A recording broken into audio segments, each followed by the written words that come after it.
চারটা জিনিসকে কখনো গালি দিবেন না। কয়টা? রাসূল নিষেধ করেছেন চারটা জিনিসকে। লা তাদউ আবনাআকুম, তোমাদের সন্তানদেরকে কখনো গালি দিবা না। তোমার নিজেকে তুমি কখনো গালি দিবা না। তোমার সম্পদকে কখনো গালি দিবা না। তোমার পিতামাতাকে কখনো গালি দিবা না। রাসূল বলছেন ওই ছেলের উপর লানত যেই ছেলে বলে হে বাপ তোর মতো বাপ আমার না হলে হতো। যেই মেয়ে বলে তোমার মতো মা আমার না হলে হতো, ওই সন্তানের উপর লানত। আল্লাহ আমাদের সন্তানগুলোকে হেফাজত করেন। এই শিক্ষাগুলো এই মাদ্রাসা ছাড়া আমরা কারো বিরুদ্ধে যাব না, কিন্তু কেউ যদি ইসলামের বিরুদ্ধে যায় ও যাই হোক তার পক্ষে আমরা থাকবো না। নারী কমিশন একটা গঠন করেছো, এই নারী বেয়াদবগুলো 14টা কোরআনের আয়াতের বিরুদ্ধে আইন পাশ করে নিয়ে আসছে। প্রথম ধরেছে তারা আর-রিজালু কাওয়ামুনা আলান নিসা, 34 নম্বর সূরা নিসার আয়াত। আল্লাহ বলেছেন নারীরা থাকবে পুরুষের আন্ডারে, পুরুষ হবে কাওয়াম। কাওয়াম বলতে 5টা জিনিস আল্লাহ বুঝিয়েছেন। পুরুষ সব সময় নারীকে গার্ড দিয়ে রাখবে, পুরুষ নারীর সবকিছু আঞ্জাম দিবে, পুরুষ নারীর সবকিছু দেখভাল করবে, পুরুষ নারীর জন্য প্রোটেক্টর হবে, পুরুষ নারীকে সবকিছু সুচারুরূপে চালু করবে। সেখানে তারা বলেছে আমরা কারো আন্ডারে থাকবো না।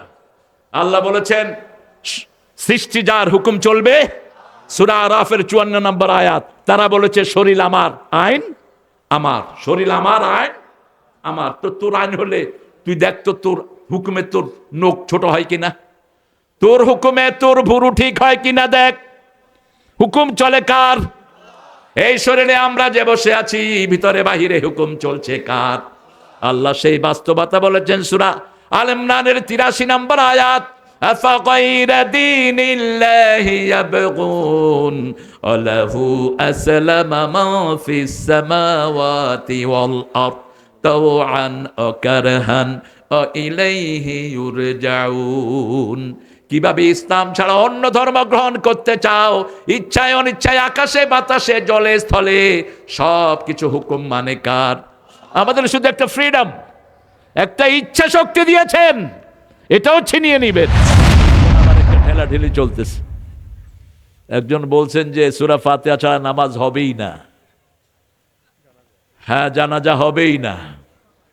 প্রান্তিক প্রান্তিক কোনো কথা বলবা না। লা তাগলু ফি দীনিকুম, don't take your verdict is final verdict, shut up. আগের আলেমদের কথা দেখে তারপরে কথা ছোড়ো ময়দানে। ইমাম আবু হানিফা বলেছেন জানাজা ইটস এ প্রেয়ার, এটা দোয়া আল্লাহর জন্য। আল্লাহর কাছে কি দোয়া। অতএব দোয়াতে সূরা ফাতিহা থাকতেও পারে, নাও থাকতে পারে। সেই মসলকে তিনি সেটা পড়িয়েছেন, কিন্তু এটাকে নিয়ে তিনি বলেছেন যে নামাজই হবে না, তারপরে বেউজুতে নাকি অনেকেই নামাজ পড়ছে। এই জাতীয় কথাও বলে ফেলেছেন। এই জাতীয় কথা বলবেন না। উম্মার এই ক্লান্তি লগ্নে এখন আমরা ঐক্যের ডাক দিয়েছি, ঠিক না? ঠিক। ঐক্যের জন্য সবচেয়ে বেশি পরিশ্রম করেছে কোন দল? আরো জোরে বলেন। হ্যাঁ, এখন ঐক্য ভাঙার চেষ্টা যারা করবে, আগামী দিনের ইসলাম বিদ্বেষী হবে তারা, ইসলামের দুশ্মন হবে তারা। এগুলোই হবে চিহ্নিত ওই ফ্যাসিবাদের দোসর। ومن سيئات أعمالنا من يهده الله فلا مضل له ومن يضلل فلن تجد له وليا مرشدا ونشهد أن لا إله إلا الله وحده لا شريك له ونشهد أن سيدنا إيماننا قدوتنا حبيبنا طبيبنا وطبيب أرواحنا محمد الذي أرسله بالحق بشيرا ونذيرا وداعيا إلى الله بإذنه وسراجا منيرا فقد قال الله تعالى في كلامه المجيد حميد أعوذ بالله من الشيطان الرجيم بسم الله الرحمن الرحيم إن الله وملائكته يصلون على النبي يا أيها الذين آمنوا صلوا عليه وسلموا تسليما اللهم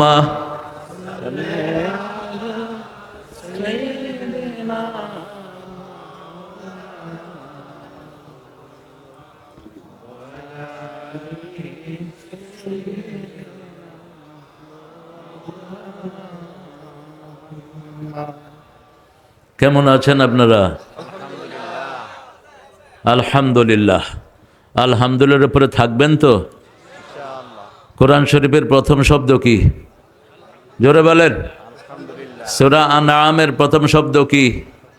সূরা কাহাফের প্রথম শব্দ আলহামদুলিল্লাহ। সূরা সাবার প্রথম শব্দ, সূরা ফাতিরের প্রথম শব্দ, কিয়ামতে মিজানের প্রথম শব্দ, ঘুম থেকে ওঠার প্রথম শব্দ।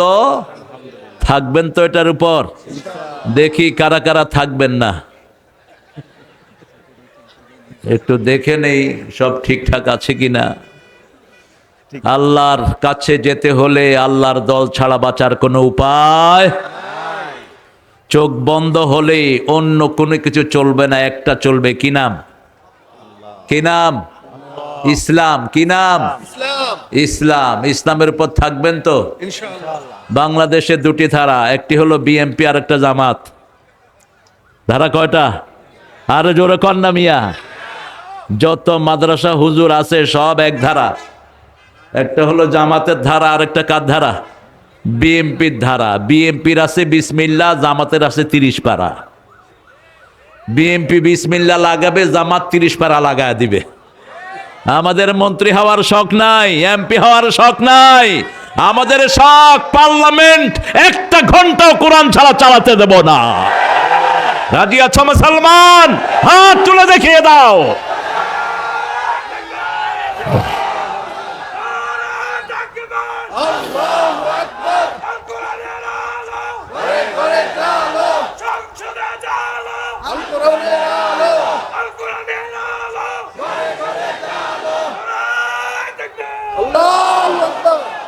এই ছেলেরা কোরবানি দেয়া ছেলে, কোরআনের জন্য কোরবানি দেয়া ছেলে, এই জন্য আওয়াজে এরকম ধার। আল্লাহ আমাদেরকে ইসলামের জন্য কবুল করুন। আজকের এবারের পার্লামেন্ট নির্বাচনে সবচেয়ে যোগ্য প্রার্থী কোন দলে? জোরে বলেন। এই যে একজন বসে আছেন মোবারক, একটা ঈদ ওরে ছাড়া চলে না। চলে? ঈদে আমরা কেউ কেউ ঈদ, আরে জোরে কাও না, ঈদ মোবারক। ওই আমেরিকাতে আমার এক মুসল্লির নাম হলো মোবারক, হের ছেলের নাম আরেকজনের নাম হলো ইকবাল। তো ইকবালের ছেলেরা দেখে যে শুধু মোবারক মোবারক কইতেছে, এখন হের ছেলেরা মানুষের হাজা করে কয় ঈদ ইকবাল, ঈদ ইকবাল। কয় why you saying Eid Iqbal for? All the people calling his daddy, we will call my dad. কয় সব মানুষে হের বাপেরে ডাকে, আমরা আমার বাপেরে ডাকি। আল্লাহ আমার মোবারককে মোবারকময় করে দিক। বাংলাদেশের ডিগ্রি কোনোটা বাকি নাই। শেষ ম্যাচ ধরছে নেজামি থেকে দাওরা করছে, এক দাওরা স্টোডিয়াম নেজামি বন্ধ হয়ে গেছে। ওর এত ধার, ওর ভার বহন করতে পারে না। হাফেজ, ডক্টর, মাস্টার ডিগ্রি, দাওরা, কামেল, আলহামদুলিল্লাহ কইবেন না? ইসলামের আরকান কয়টা? ওর ডিগ্রি কয়টা? 5টা। আল্লাহ কবুল করুক। দিন মোহাম্মদ, একাই দিন। আর আমার জসিমও ভালো, ভদ্র ছেলে। আমি জসিমকে খুব স্নেহ করি। জসিম কথাবার্তায় অত্যন্ত শালীন, এবং বিএনপি সব নেতা যদি এরকম উদার মনের হতো সারা দেশে কোনো ঠেলাঠেলি হতো না। ঠিক না বা ঠিক? আমি দেখেছি যে কোনো মাহফিলে মোবারক না আসলেও মোবারকের কথা তিনি উল্লেখ করেন। আল্লাহ জসিমের আম্মাকে সুস্থতা দান করুন। আল্লাহ জসিমের যে দোয়া তিনি চেয়েছেন খালেদা জিয়াকে আল্লাহ সুস্থতা দান, আল্লাহ তাকে জান্নাত নসিব করে দেন। খালেদা জিয়া আলেমদেরকে ভালোবেসেছেন, এই জন্য আমাদের ভালোবাসাও তার জন্য আছে। আল্লামা সাইদিকে ধর্ম মন্ত্রণালয়ের চেয়ারম্যান বানিয়েছেন এই খালেদা জিয়া, এবং আল্লামা সাইদির মৃত্যুতে সবচেয়ে বেশি কেঁদেছেন তিনি। সেই রিপোর্টও আমাদের কাছে এসেছে। আর একটা বেডি শুধু আলেমদেরকে ঘৃণা করে এখন মামু বাড়ি দিল্লি বসে আছে, বুঝেছো? কোথায় কোথায়? আহা, কে বলছিলেন এটা? হ্যাঁ, বেশি তেড়িবেড়ি করবো না, গাছের গোড়া দিয়ে ঝাঁকি দেব। মামু বাড়ি কোথায়? একদম কোথায় গিয়ে পড়ছে? দিল্লি। কিরকম টার্গেট? সুবহানাল্লাহ বলেন। ইত্তাকু ফিরাসাতাল মুমিন ফাইন্নাহু ইয়ানজুরু বিনুরিল্লাহ। মুমিনের দূরদর্শিতা থেকে বাঁচো। মুমিন যখন তাকায় আল্লাহর নূর দিয়ে সামনের দিকে তাকায়।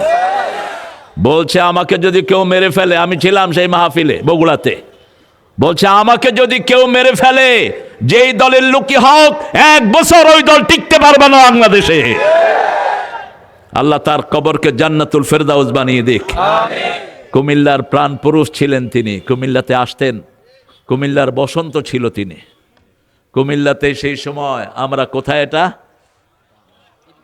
ঈদগাহ ময়দানে, আমার প্রথম ওয়াজ ঈদগাহ ময়দানে, 5 মিনিটের ওয়াজ। আল্লামা সাইদি বসে থাকে, বলছে তারেক তুমি ওয়াজ করো। তো আমাদের ওই সময়কার জেলা আমির বলছে তারেক মানোয়ার 10 মিনিট ওয়াজ করবেন। উনি দিছে ধমক, কয় আমি দিলাম ফিল, আপনি 10 মিনিট লাগেলেন কেন? ও এখন 5 মিনিট করবে, কারণ ওরে তো আমি ভালো করে চিনি। আমিও 5 মিনিট বলেছিলাম। সেই বরকত আল্লাহ এখন আমাদেরকে দিয়েছেন। আজকে এখানে তো আলেমদের মেলা এমনি হয়ে গেছে, আলহামদুলিল্লাহ বলেন। একটা শুকরিয়া আদায় করে সামনের দিকে যাই, পড়েন লাকাল হাম ইয়া রাব কামা ইয়ামবাগি লিজালালি ওয়াজহিক ওয়া আযীমি সুলতানিক সুবহানাল্লাহি ওয়া বিহামদিহি আদাদা খালকিহি ওয়া রিদা নাফসিহি ওয়া জিনাতা আরশিহি ওয়া মিদাদা কালিমাতিহি। এই জায়গাতে এটা হওয়া একটা জীবনের দাবি ছিল। আমি এখান থেকে প্রায় যেতাম। আপনাদের এই ময়নামতি পাইলট স্কুল বোধ হয় নাকি, হাই স্কুলে আমি প্রোগ্রাম করেছি একটু ভিতরে, কিন্তু এই রোডের পাশে আমাদের কোনো প্রোগ্রাম তেমন হতো না। আপনাদের কুমিল্লাতে আবার রেজবি আছে একটা গ্রুপ, কালো টুপি, কালো জাইঙ্গা, কালো পাগড়ি, কালো পাঞ্জাবি, আর কি কি কালো আল্লাহ ভালো জানে। এগুলো তোমরা পরবা না মুরুক্ষরা, এগুলো শিয়ারা পরে। এটা শিয়াদের জাতীয় ড্রেস, শিয়াদের জাতীয় dress. Give me one Shia, I will give you one atheist, I will give you one juice. শিয়াদের অনেকের সাথে জুইসদের সম্পর্ক, এই জন্য শিয়ারা এবং জুইসরা, ইহুদিরা একই মাত্রায় চলে। শিয়াদের মধ্যে কিছু আছে এত জঘন্য, রাফিজি যারা, ওরা আলীকে আল্লাহ বলে, এবং তাদেরই গ্রুপ ভারতে যে গান বের করেছে, ওই যে আসামের শিল্পীটা মারা গেল, ইয়া আলী রহম ওয়ালি, এই সেই রাফিজিদের গান। আমরা কোনো কাজ করতে কাকে ডাকবো? কিন্তু এরা চালু করেছে ইয়া আলী। আপনি ইয়া আলী বলবেন, সাথে সাথে মুশরিক হবেন। ঠিক না ঠিক? কাজ, যে কোনো কাজ করতে হলে কার নাম বলতে হবে? আল্লাহর নাম। আল্লাহ যেন এই প্রতিষ্ঠানটাকে জামিয়া হিসাবে কবুল করেন। আজকে অনেক গুণীদেরকে আপনার হাজিরা দিয়েছেন এখানে। রফিকুল্লাহ আফসারি আমার অত্যন্ত আদরের, অত্যন্ত বাইসাইল্লা আর কি, এটা কথাবার্তা একটু কুমিল্লার মানুষ, কিন্তু নোয়াখাইল্লা কত কই হেতে ফেমাস হয়ে গেছে। নোয়াখাইল্লারও হেতাল্লা গন হারে না। আরে তুই যে কি বিডালের বিডাল, তোর বাড়ি হইল কুমিল্লা, তুই দখল করছো নোয়াখাইল্লার ভাষা। অনেক সুন্দর বাদলিল কথা বলেন, মাঝে মধ্যে একটু এদিক সেদিক হয়ে গেছে, এখন ঠিক আছে আলহামদুলিল্লাহ। আল্লাহ আমার রফিককে কবুল করেন। আবুল কালাম আজাদ বাশার, আমি যখন ধামতিতে প্রথম সিরাত মাহফিল করি তখন ফাজেলের ছাত্র বাশার। আমি তখন বলেছিলাম, বাশার তোমাকে দায়ী হতে হবে। অত্যন্ত জিনিয়াস ছাত্র, কোনো ক্লাসে স্ট্যান্ড ছাড়া নাই বাশারের। আল্লাহ বাশারকে কবুল করেন। আজকে মেরাজের উপরে তিনি বাদলিল কথা বলেছেন। মেরাজের এরকম অথেন্টিক কথা আমরা কম পাই। আল্লাহ তার আলোচনাকে আমল করার তৌফিক দান করেন। পৃথিবীর গর্ব করার মতো একজন আলেম এখানে আমি পেয়েছি। ইতিমধ্যে তার লেখা যেই কিতাব, এটা সারা পৃথিবীতে সমাদৃত হয়েছে। এত মোটা মোজাল্লা তিনি লিখেছেন, এলমি কিতাব। ডক্টর অধ্যক্ষ মোহাম্মদ হেফজুর রহমান হাফিজাহুল্লাহ, আল্লাহ হেফজুরের হায়াতকে দারাজ করে দিন। আল্লাহ হেফজুরের এলমি খেদমতকে কবুল করুন। খুব সম্ভব তার উপর প্রভাব পড়েছে তার শ্বশুরের। শ্বশুর ছিলেন পৃথিবী বিখ্যাত কেরাতের 7 জন আলেমের একজন, মাওলানা মাহমুদুল হাসান গাফরাহুল্লাহ আল মাদানী। কিছুদিন আগে চলে গেছেন, আল্লাহ তার কবরটাকে জান্নাতুল ফেরদাউস বানিয়ে দিক। আমরা হারিয়েছি আবু নসর আশরাফির আব্বাকে। আমি এই লোকটাকে ভুলবো না জীবনেও। আমি 4-5টা মাহফিলে হুজুরের সাথে ছিলাম। প্রথম মাহফিল দাউদকান্দি। আমাদের দেশে আপনারা জানেন ডেক পার্টি আছে, কিছু ডেক পার্টি নাচানাচি কুদাকুদি করে, কিছু মাহফিলও করে। তারা আমাকে দাওয়াত করছে, হুজুররা দাওয়াত করছে। তো হুজুর ড্যাগের তো যা দোয়া ইচ্ছা মতো দুইছে। এরপরে হেরা আমারে কইল যে হুজুর আনছি আঙ্গ ড্যাগের পক্ষ কইবন, হুজুর তো ড্যাগ খালি করিয়া লেছে। আমি মনে মনে কই খালিটা দেখছুত কি খাড়া। ওরাও আমাদের ভাই, একটু ভুল বোঝাবুঝির কারণে তারা এদিক সেদিক কথা বলে। তারা রাসূলকে হাজের নাজের জানে, এগুলো হারাম। এগুলো কি হারাম? রাসূলকে গায়েবের মালিক বলে। গায়েবের মালিক কে? আরে চিৎকার করে বলেন। গায়েবের মালিক তিনি হলে তো তায়েফে গিয়ে মাইর খাইতেন না। গায়েবের মালিক তিনি হলে তো বদরের ময়দানে মাইর খাইতেন না। তিনাকে কোনো ক্ষতি স্পর্শ করতে পারত না। আল্লাহ একমাত্র আল্লাহই গায়েবের মালিক। সেখান থেকে ওনার সাথে আমার পরিচয়। পৃথিবীর শ্রেষ্ঠ আলেমদের একজন আল্লামা ফজলুল করিম, আল্লাহ তার কবরকে জান্নাতুল ফেরদাউস বানিয়ে দেন। আমার মনে হয় আবু নসর আশরাফি জীবনে এরকম কান্না করেনি যত কাঁদা তার বাপের জন্য কেঁদেছে। আবু নসর আশরাফিকে আল্লাহ কবুল করুক, তার পিতার লেগাসি ধরে রাখার তৌফিক আল্লাহ তাকে দান করুক। শেখ কাজী আল্লামা ইব্রাহিম হাফেজাহুল্লাহ, আগুনের ঘরের আগুন। বাপ 27 দিনে কোরআন মুখস্থ করেছে, আর ছেলে মুখস্থ করেছে 36 দিনে। দাদা ছিল রায়পুর আলিয়ার প্রতিষ্ঠাতা প্রিন্সিপাল। 15 মাইল ঘোড়ায় করে ক্লাস করাতে যেতেন, 15 মাইল জোরে জোরে কোরআন তেলাওয়াত করতে করতে যেতেন। নানা ছিল হাটহাজারের প্রথম ছাত্র। বড় মামা হলো বাইতুল মোকাররমের প্রথম খতিব। তিনি এসেছেন আমাদের মাঝে। তার কথা বলার যোগ্যতাও বহু টুন্ডা মৌলবীর নাই। এজন্য অনেকে আলটু ফালটু কথা বলে তার ব্যাপারে। খবরদার। ওই যে হারুন এজাহারের কথাগুলো শুনে নিও। হারুন এজাহার তাকে দাওয়াত দিয়ে নিয়ে তার ওজন দেখেছেন। একই সাথে জেলখানার কামরায় ছিলেন। তিনি এসেছেন। আমি চেয়েছিলাম আমার মামাজির কথা বসে বসে শুনবো।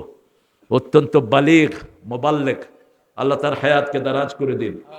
আরো জোরে বলি আমিন। জাফর আহমদ মজুমদার, জাফর আহমদ কে? হ্যাঁ, মাশাআল্লাহ, বসেন।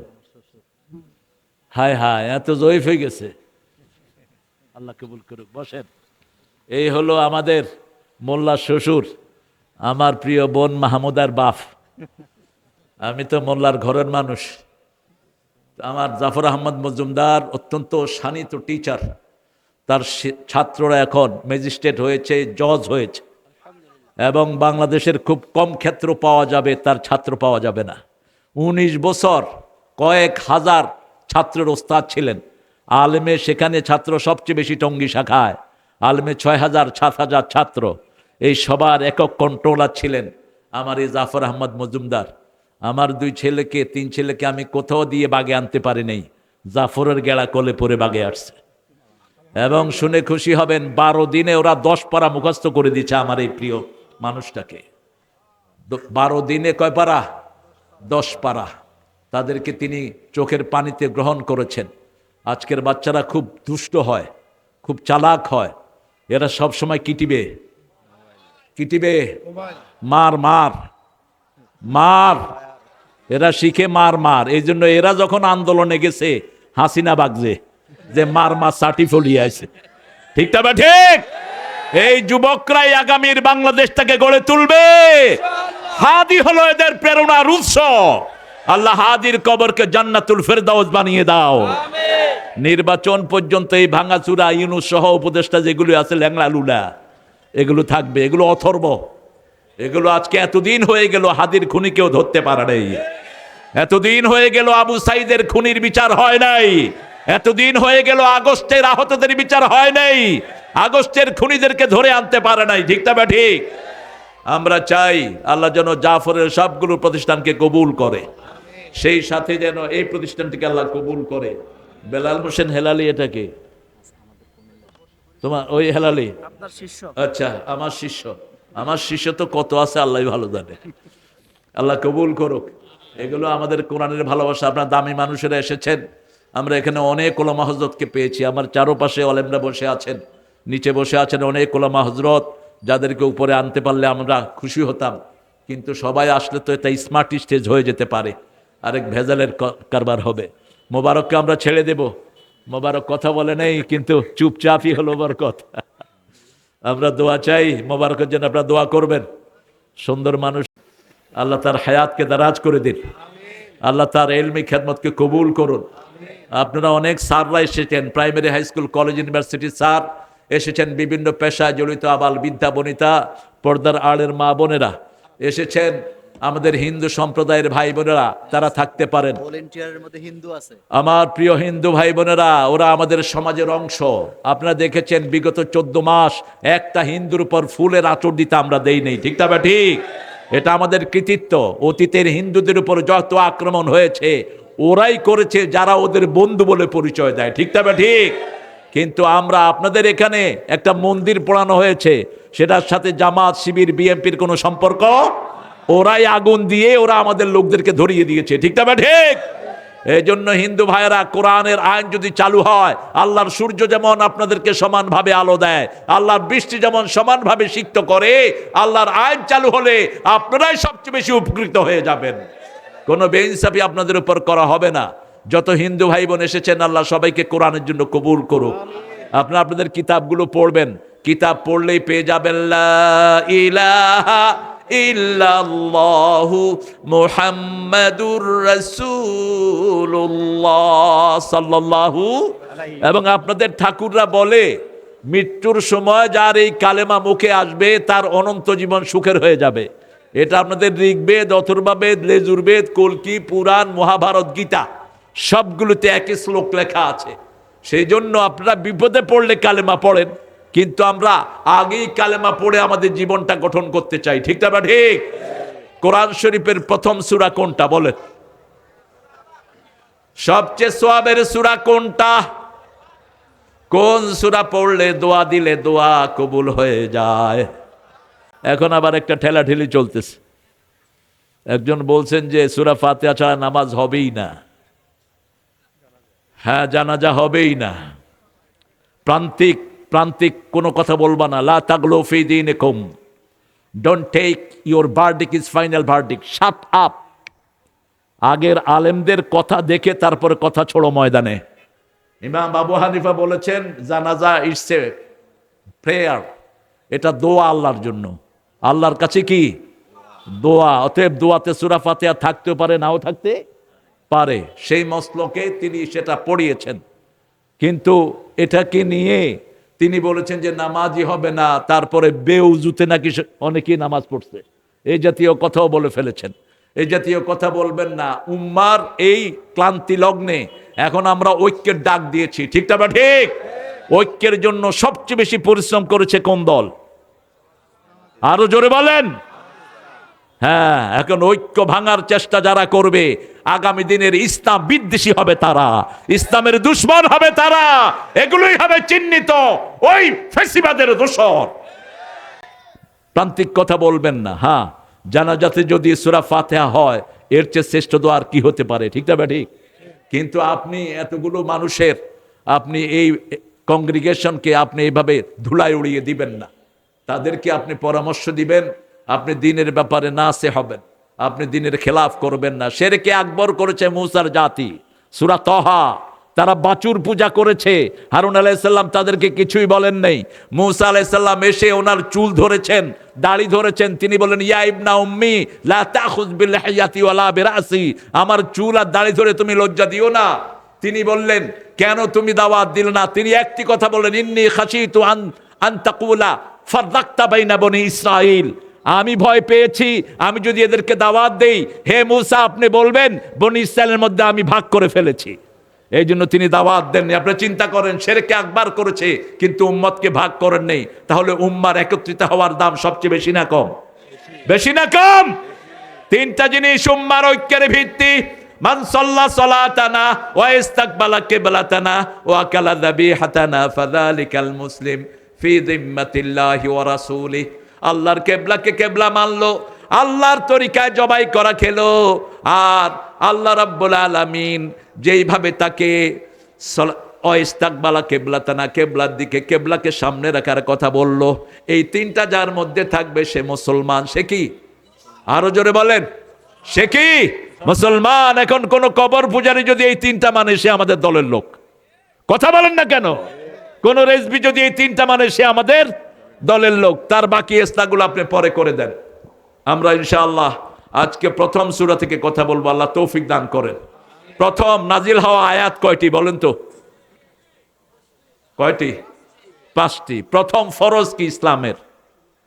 প্রথম ফরজ হলো শিক্ষা। প্রথম ফরজ সালাত নয়, সালাত এসেছে 13 বছর পর। প্রথম ফরজ হলো শিক্ষা, আল্লাহর নামে শিখতে হবে। যারা প্রথম ফরজ মিস করেছেন, আপনার ছেলেদেরকে আপনি গোমরা বানিয়েছেন। এই ছেলেরা আপনাকে পায়ের তলায় দিয়ে পিষ্ট করবে। এই ছেলেরা বলবে, অকালাল্লাযীনা কাফারু রাব্বানা আরিনাল্লাযীনা আদাল্লানা মিনাল জিন্নি ওয়াল ইনস নাজআলহুমা তাহতা আকদামিনা লিয়াকুনা মিনাল আসফালিন। হে রব, show us those people who made us stay, ওদেরকে দেখিয়ে দেন যারা আমাদেরকে গোমরা করেছে, পায়ের তলায় দিব, তারপরে আমরা জাহান্নামে যাব। আপনি কি আপনার ছেলেকে ছেলের পায়ের তলায় থাকতে চান? থাকতে না চাইলে কোরআনের প্রতিষ্ঠান। আজকে চূড়ান্ত পরীক্ষা হয়েছে বাংলাদেশে 65,000 স্কুল, প্রাইমারি স্কুল, কোনো লেখাপড়া তেমন কিছুই। 30,000-এর মধ্যে হেডমাস্টারই নাই। সেখানে আমার ডক্টর ইউনুস ভোদাই সাহেব গানের টিচার নিয়োগ করেছেন। তোরে কোন পাগলে শিখিয়েছে এটা? তোর মেয়ে যে গান গায়, এগুলো তো মানুষ বুঝে না, কে বুঝে আল্লাহ জানে। ইটালিয়ান অপেরা কি বলে এগুলো? তুমি কি শিখেছো তোমার মেয়েকে? তুমি কেন গানের টিচার নিয়োগ দিলা? আগে নিয়োগ দেওয়া দরকার ছিল হেডমাস্টার। ঠিক না বেটি? তুমি কি করো? তুমি কিছু বুঝো না, নিজেরটা তো ভালোই বুঝো। আমরা কারো বিরুদ্ধে যাব না, কিন্তু কেউ যদি ইসলামের বিরুদ্ধে যায়, ও যাই হোক, তার পক্ষে আমরা থাকবো না। নারী কমিশন একটা গঠন করেছো, এই নারী বেয়াদবগুলো 14টা কোরআনের আয়াতের বিরুদ্ধে আইন পাশ করে নিয়ে আসছে। প্রথম ধরেছে তারা আর-রিজালু কাওয়ামুনা আলান নিসা, 34 নম্বর সূরা নিসার আয়াত। আল্লাহ বলেছেন নারীরা থাকবে পুরুষের আন্ডারে, পুরুষ হবে কাওয়াম। কাওয়াম বলতে 5টা জিনিস আল্লাহ বুঝিয়েছেন। পুরুষ সব সময় নারীকে গার্ড দিয়ে রাখবে, পুরুষ নারীর সবকিছু আঞ্জাম দিবে, পুরুষ নারীর সবকিছু দেখভাল করবে, পুরুষ নারীর জন্য প্রোটেক্টর হবে, পুরুষ নারীকে সবকিছু সুচারুরূপে চালু করবে। সেখানে তারা বলেছে আমরা কারো আন্ডারে থাকবো না। আল্লাহ বলেছেন সৃষ্টি যার হুকুম চলবে, সূরা আরাফের 54 নম্বর আয়াত। তারা বলেছে শরীর আমার, আইন আমার, শরীর আমার, আইন আমার। তো তোর আইন হলে তুই দেখ তো তোর হুকুমে তোর নখ ছোট হয় কিনা, তোর হুকুমে তোর ভুরু ঠিক হয় কিনা দেখ। হুকুম চলে কার? এই শরীরে আমরা যে বসে আছি, ভিতরে বাহিরে হুকুম চলছে কার? আল্লাহ সেই বাস্তবতা বলেছেন সূরা আল ইমরানের 83 নম্বর আয়াত, আফাগাইরা দীনিল্লাহি ইয়াবগুন ওয়ালাহু আসলামা মা ফিস সামাওয়াতি ওয়াল আরদ তাওআন ওয়া কারহান ওয়া ইলাইহি ইউরজাউন। কিভাবে ইসলাম ছাড়া অন্য ধর্ম গ্রহণ করতে চাও? ইচ্ছায় অনিচ্ছায়, আকাশে বাতাসে, জলে স্থলে, সব কিছু হুকুম মানে কার? আমাদের শুধু একটা ফ্রিডম, একটা ইচ্ছা শক্তি দিয়েছেন, এটাও ছিনিয়ে নিবেন। মানুষ একটু অসুস্থ হলে কার কাছে ধর্ণা দেয়? আপনার কিছু করার থাকে না। ধরেন আমার এই পায়ে ব্যথা, আমি গত পরশুদিন ঢাকায় এসেছি সারা রাত রাস্তায় থেকে, আবার দুপুরের ফ্লাইটে চলে গেছি রংপুর, সেখান থেকে ক্ষেতের ভিতরে দিছে প্রোগ্রাম, ডগি আর কি, ডগি চিনেন তো, মানে হাঁটার কোনো উপায় নাই, এই ডগির উপরে দিয়ে প্রায় আধা মাইল হেঁটে প্রোগ্রামে উঠছে, সেখান থেকে পা ডিসপ্লেস হয়ে গেছে। এখন আর আমার কোনো কন্ট্রোল আমার শরীরের উপরে নাই, আমি উঠতে গেলে আরেকজন আমাকে টান দিয়ে ধরতে হয়। এই যখন মানুষের অবস্থা, সেই মানুষ কিভাবে নিজে আইন প্রয়োগ করে, কিভাবে নিজে দল বানায়, কিভাবে নিজে আল্লাহর উপর হাত তোলে? যে কোনো সময় জীবন তরে নিবে যাবে, ঠিক তবে ঠিক। ধরার কেউ নাই, তাকে ধরাও যায় না, ছোঁয়াও যায় না, প্রীতির বাঁধনেতে বাঁধাও যায় না। একদিন সব কিছু নিয়ে যাবে চলে, সোনার দিনগুলো, জীবনের দিনগুলো ঝরে যায়, যাবে ঝরে। কারান মানবো, কারান মানবো। ফেরেশতারা ইসলাম ছাড়া কোনো দল চিনবে? আর আপনারা যখন আল্লাহর দল ছাড়া অন্য কোনো কিছু করবেন, তাহলে আপনারা বিসমিল্লাহ ওয়ালা মিল্লাতে রাসূলিল্লাহ কি বলতে পারবেন? আপনারা বলবেন বিসমি শয়তান মিল্লাতে লেলিন, বিসমি শয়তান মিল্লাতে অমুক খেতা। আপনি কেমনে আল্লাহর নাম বলবেন? আমাদের নেতা একজন, লা ইলাহা মুহাম্মাদুর, সেই নেতা সূরা ফাতিহা পড়তেন যখনই যন্ত্রণাগ্রস্ত হতেন, ধীরে ধীরে পড়তেন আলহামদুলিল্লাহি রাব্বিল আলামিন। কোরআনের 5টা সূরা আল্লাহ আলহামদুলিল্লাহ দিয়ে শুরু করেছেন। প্রশংসা যখনই আল্লাহর হয়, নেয়ামত বাড়িয়ে দেন কে? কুমিল্লার এই অংশে নেয়ামত বেশি না কম? সবচেয়ে বেশি নেয়ামত এই কুদ্দুর অংশে, এই নিমসার থেকে শুরু করে কুমিল্লা শহর পর্যন্ত জমির টুকরা একটা দিয়া লাখ লাখ টাকার তরকারি বাইর করে। এই যে কি ম্যাজিক জানে আল্লাহ ছাড়া কেউ জানে না। কই তুমি কিতাও করো? কিতা করতাম, জমি গুলাই, এই জমি গুতায় লাখ লাখ টাকার মালিক। আর এত দাম এই এলাকার জমির, কুমিল্লা শহরে এত দামি জমি নেই। কে দিয়েছে এই বরকত? আমি একটা জিনিস এখানে পেয়েছি, এখানের লোকেরা কথায় কথায় কাকে স্মরণ করে? সবচেয়ে বেশি ভালোবাসে কাকে? এবার আল্লাহর প্রেমে যদি কেউ ল্যাংটা হয়ে আসে, তারেও তারা ভালোবাসে। মুরাদনগরে এক ল্যাংটা পীর পেয়েছি, ওর পিছনেও লোক।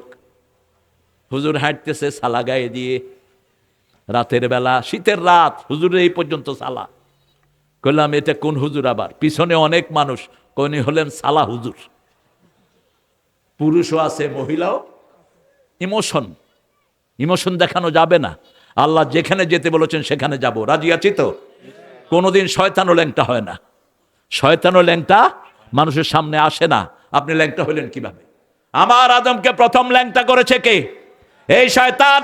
গাছ তার কাছে নিয়েছে, জাকা সাজারা, তিনি গাছের ফল খেলেন, তিনার শরীর থেকে জান্নাতের পোশাক চলে গেল। ফাতাফাকা ওয়ারাকাতুম মিনাল জান্নাহ, জান্নাতের পাতা দিয়ে নিজের লজ্জাস্থান ঢাকলেন।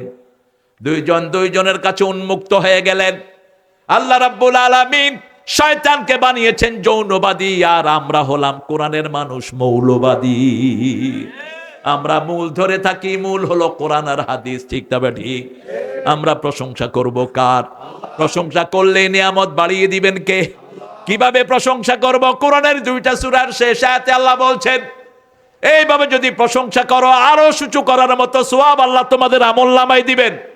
সূরা জুমারে বলছেন, ওয়াতারাল মালাইকাতা হাফিনা মিন হাওলিল আরশ ইউসাব্বিহুনা বিহামদি রাব্বিহিম ওয়া কুদিয়া বাইনাহুম বিল হক ওয়া কিলা আলহামদুলিল্লাহি রাব্বিল আলামিন। পড়েন, আলহামদুলিল্লাহি রাব্বিল আলামিন।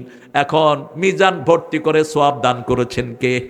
আবার রাসূল বলেছেন সুবহানাল্লাহ আলহামদুলিল্লাহ একসাথে পড়বেন। মা বাইনাস সামাই ওয়াল আরদ, আকাশ জমিনের মধ্যখানের খালি জায়গা আল্লাহ সওয়াব দিয়ে ভরে দিবে। আজকের বিজ্ঞান বলছে একটা মানুষের ব্রেন মারা গেছে, ডেড। 2700 কোটি সেল ব্রেনে, 2500 কোটি হার্টে।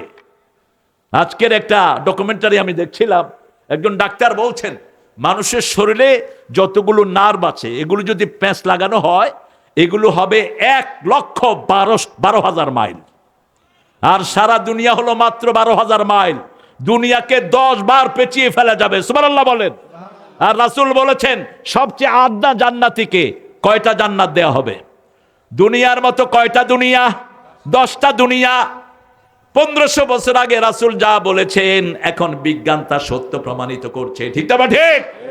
সেই আল্লাহ রাব্বুল আলামিন বলছেন আমার আলহামদুলিল্লাহর ওজন এত বেশি, কেউ যদি প্রতিদিন সকাল বেলায় প্রায় 250 ডাক্তার ওয়ার্ল্ড ফেমাস বলছে, কেউ মরা ব্রেনের কোন লোক যদি সকালে উঠে বলে I am good, I am good, I am good, I am good 5 বার যদি বলে আমি ভালো, আমি ভালো, তার মরা ব্রেন আস্তে আস্তে তাজা হয়ে উঠবে। কেন? যখন পজিটিভ কোন সাইন ব্রেন পায়, ব্রেনের সেল একটা তাজা হয়, একটা তাজা হয়ে বাকি 2700 কোটিকে ধাক্কা মারে। আর 1500 বছর আগে রাসূল বলছেন ঘুম থেকে উঠেই বলো আলহামদু আলহামদু আল্লাযী আহইয়ানা বাদা মা আমাতিনা ওয়া ইলাইহিন। ইবনে আব্বাস বলছেন, ইবনে মাসউদ বলছেন, যখনই তোমরা রাতের নামাজে দাঁড়াতে যাবা, রাসূল রাতের নামাজে দাঁড়িয়ে প্রথম 10 বার পড়তেন আলহামদুলিল্লাহ, 10 বার পড়তেন সুবহানাল্লাহ, 10 বার পড়তেন আস্তাগফিরুল্লাহ, 10 বার পড়তেন আল্লাহু আকবার, কখনো কখনো 33 বারও পড়তেন। এই পড়ে তিনি তাহাজ্জুদের নামাজ শুরু করতেন। আল্লাহ আমাদেরকে আলহামদুলিল্লাহর উপর আমল করার তৌফিক দান করুক। যেই ঘরে আলহামদুলিল্লাহর প্রভাব বেশি ওই ঘরে বরকত